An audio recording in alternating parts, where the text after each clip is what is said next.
Shalom, salam kasih, salam sejahtera di dalam nama Tuhan kita Yesus Kristus.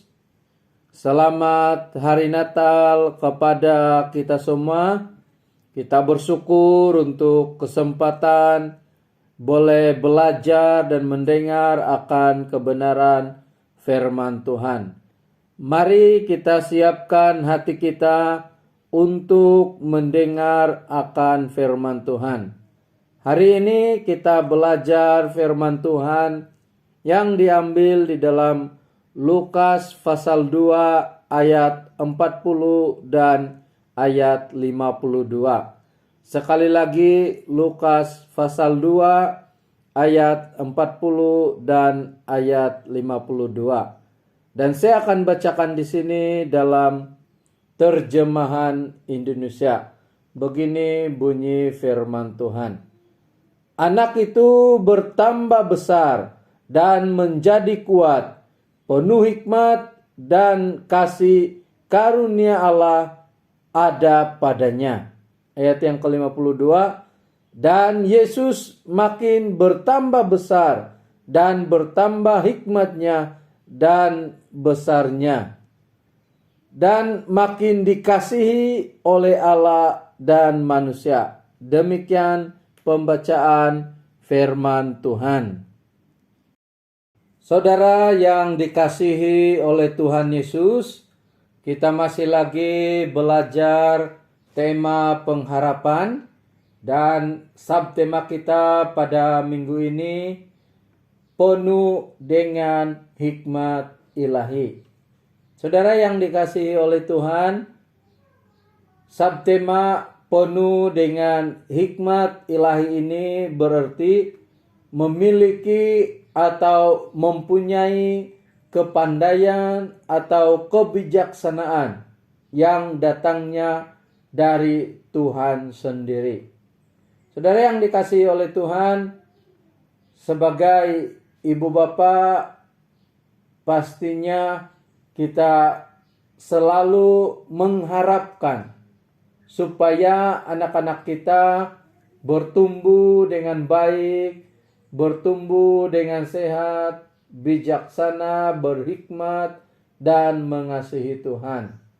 Dan bagi orang-orang Yahudi, dalam tradisi mereka, biasanya mereka sangat berkomitmen mengajar, mendidik anak-anak mereka, khususnya mengenai kitab Perjanjian Lama dan juga hukum-hukum Yahudi.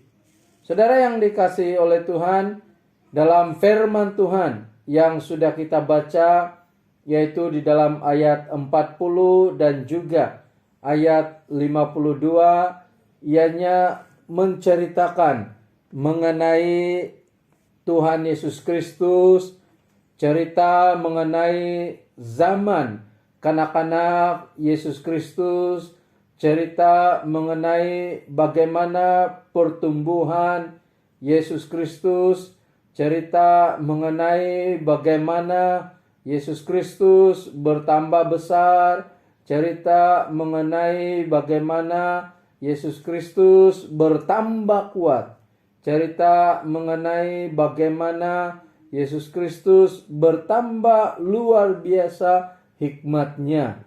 Juga cerita mengenai bagaimana Yesus Kristus semakin dikasihi oleh manusia dan juga Allah. Saudara yang dikasihi Tuhan, Yesus Kristus semakin besar, semakin berhikmat. Ini menyatakan, menunjukkan bahwa memang Yesus sungguh-sungguh telah menjadi manusia, atau Yesus sungguh-sungguh memang manusia. Menariknya, Injil Lukas sahaja yang mencatat, menceritakan zaman kanak-kanak Yesus Kristus. Jadi saudara yang dikasihi Tuhan, Yesus memang penuh dengan hikmat ilahi karena dialah sumber hikmat itu. Sebagai anak-anak Tuhan, kita juga seharusnya penuh dengan hikmat ilahi. Lalu bagaimana supaya kita mempunyai hikmat ilahi? Bagaimana supaya kita semakin bijaksana di hadapan Tuhan? Pertama-tama atau yang pertama adalah takut akan Tuhan atau menghormati Tuhan. Kita tahu bahwa Tuhan merupakan sumber hikmat itu sendiri. Firman Tuhan di dalam Mazmur 111 ayat yang ke-10 mengatakan, permulaan hikmat adalah takut akan Tuhan. Supaya kita penuh dengan hikmat ilahi, maka kita perlu takut akan Tuhan. Kita perlu menghormati Tuhan. Jadi menghormati Tuhan ini bukan seperti perasaan yang takut akan sesuatu yang bahaya. Tetapi takut akan Tuhan ini berarti kita melakukan sesuatu yang baik. Kita tidak melakukan sesuatu yang jahat. Kita mengasihi Tuhan, kita menyembah Tuhan.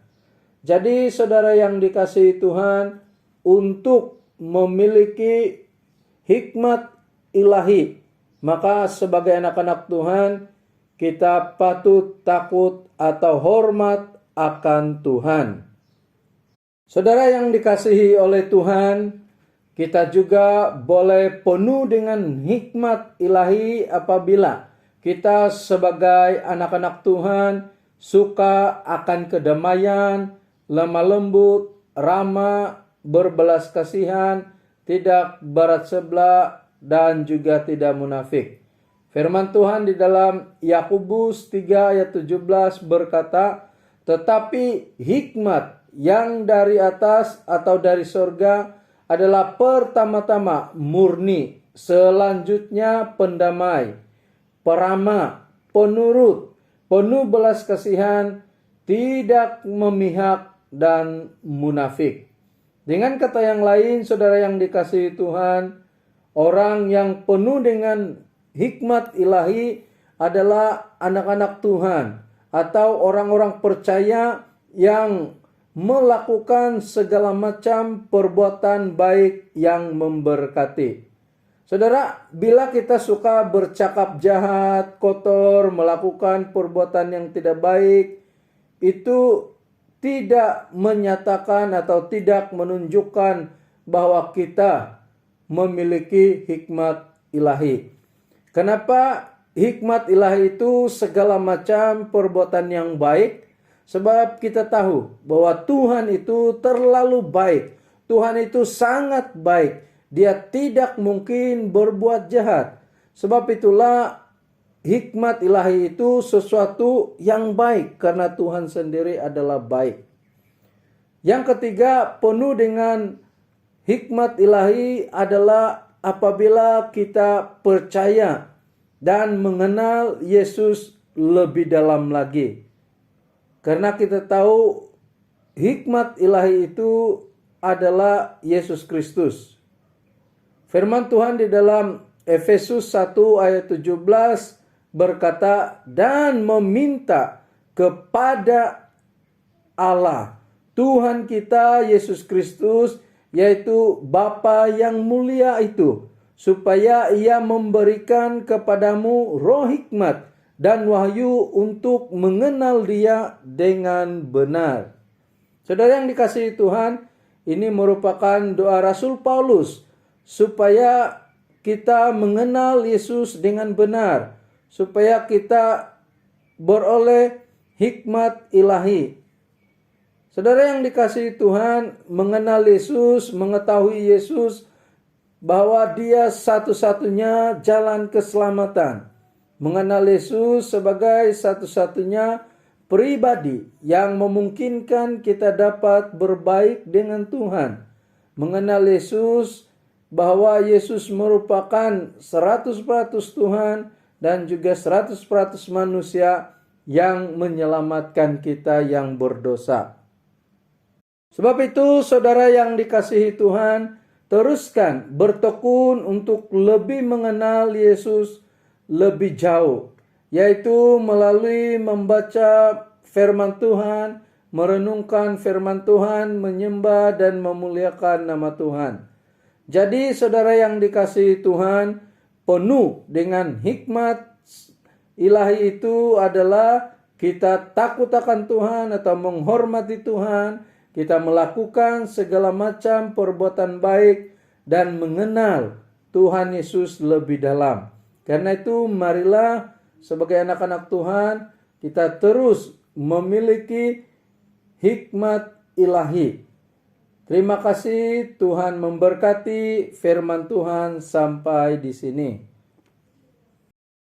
Mari kita berdoa untuk firman Tuhan yang sudah kita dengar dan pelajari bersama-sama. Bapa di sorga, kami mengucap syukur firman-Mu yang sudah kami dengar. Kami bersyukur karena hikmat ilahi itu tidak seperti hikmat dunia. Kami tahu hikmat ilahi itu adalah takut akan Tuhan atau menghormati Tuhan, melakukan sesuatu yang baik dan memberkati, dan juga lebih mengenal Yesus, Tuhan penebus kami yang hidup. Terima kasih firman-Mu yang sudah kami dengar. Berkati kami supaya kami dapat melakukan firman-Mu. Biarlah firman Tuhan yang ditabur menjadi kekuatan bagi kami. Terima kasih Tuhan, saat ini kami mau berdoa bagi jemaat Tuhan dimanapun mereka berada. Kami tahu, kami percaya bahwa Tuhan memberkati mereka, mencukupkan keperluan, memberkati pekerjaan dan kehidupan. Kami juga berdoa supaya Tuhan yang terus menjaga campur tangan di dalam kehidupan jemaat, khususnya bagi jemaat yang tidak sehat, yang sakit. Tuhanlah yang menjadi harapan kami, memberikan kesembuhan bagi mereka. Terima kasih Tuhan, kami juga berdoa supaya Engkaulah yang memberkati kami, di dalam kami memperingati kelahiran Tuhan Yesus, di dalam kami merayakannya. Biarlah kami dapat merayakan dengan sukacita, dengan penuh ucapan syukur kepada Tuhan. Terima kasih Tuhan, kami juga berdoa kiranya Tuhan yang memberkati para pemimpin jemaat-Mu.